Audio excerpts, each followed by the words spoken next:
আজকে সারাদিন অসুস্থ ছিলাম, রান্না করিনি।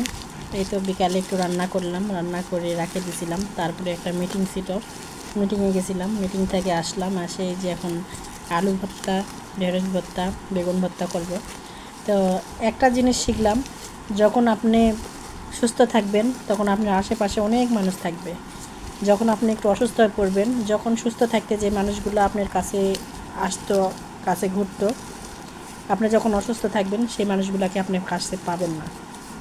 তো আমার ক্ষেত্রেও সেরকম হয়েছে, যে মানুষগুলো প্রতিনিয়ত আমার কাছে আসে, একটু দেখছে আমি অসুস্থ হয়ে পড়ছি, বাড়িতে রান্না করিনি, আগেই আমার বাড়ি ছাড়ছে। বাইরে থেকে যদি শুনছে যে আমি অসুস্থ, মেয়েদেরকে জিজ্ঞাসা করছে তোমার আম্মু কোথায়। তো মেয়েরা মেয়ে বলিছে যে আম্মু অসুস্থ, পরবর্তী তার বাড়িতেই ঢোকে না।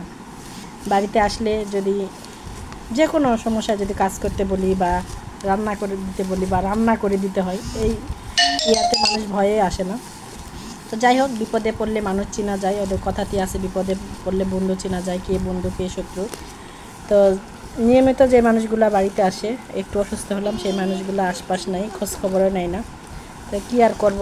তো আজকে এই যে ভর্তা ভাত করে বাচ্চাদেরকে খাওয়াবো।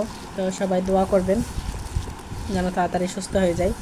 কারণ বাড়িতে যে মানুষ প্রতিনিয়ত রান্না বান্না করে, সেই মানুষটা যদি অসুস্থ হয়ে পড়ে তাহলে বাড়িটা একদম অচল হয়ে যায়। আর যদি থাকে ছোট ছোট দুটো বাচ্চা, তাহলে তো আরোই সমস্যা হয়ে পড়ে। তো নিজে অনেক কিছু শিখতেছি, ঠেকায় পরে অনেক কিছু বুঝতেছি, কিন্তু তারপরেও আমি তাদেরকে অনেক ভালোবাসি, তাদেরকে অনেক সাপোর্ট করি, তাদের পাশে অনেক দাঁড়াই। তো যাই হোক, অনেক কথাই বলে ফেললাম। তো কে বন্ধু আর কে শত্রু যখন বিপদে পড়বেন তখনই বুঝতে পারবেন।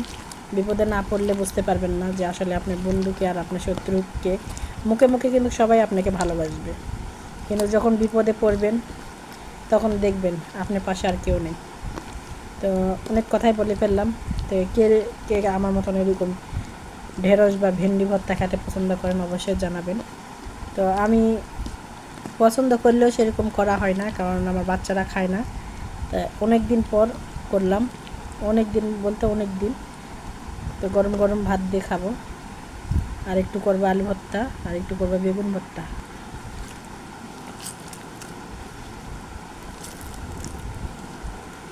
আজকে আমাদের ভিডিওটা এই পর্যন্ত। সবাই ভালো থাকবেন, সুস্থ থাকবেন। আল্লাহ হাফেজ।